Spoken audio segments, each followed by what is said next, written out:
Hello, and welcome back to 5 Minutes with Megan.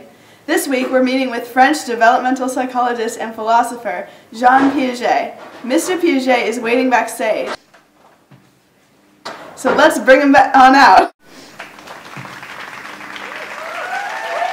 Enjoy. So nice to have you on the show today, Mr. Piaget. It's my pleasure to be here. So let's get right into the interview.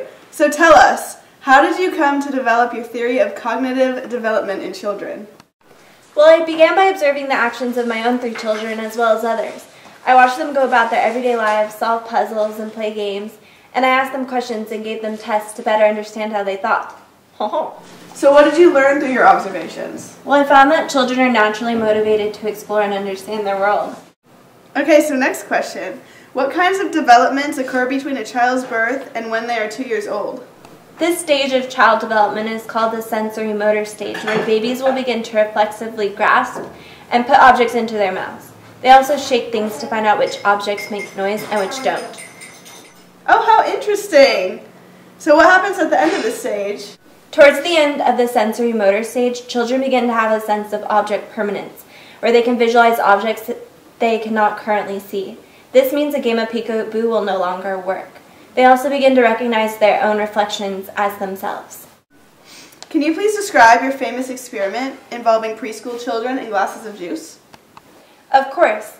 In the experiment, I showed preschoolers 2 identical glasses of juice and asked them which glass held more juice. When they told me that each held the same amount, they were correct. However, when I poured one of the glasses into a taller, more narrow container, the children said that the taller glass held more juice. This is because in the pre-operational stage of development, children cannot consider past, present, and future, or a container's height and width at the same time. Oh, I see. So when do children begin to consider multiple dimensions of a situation or someone else's point of view? Excellent question. This occurs in the concrete operational stage. Here, children can understand that the juice in the narrow container is no different than it was in the glass. They also realize that objects can fall under multiple classifications, such as a dog also being an animal. And what happens in the final stage of development?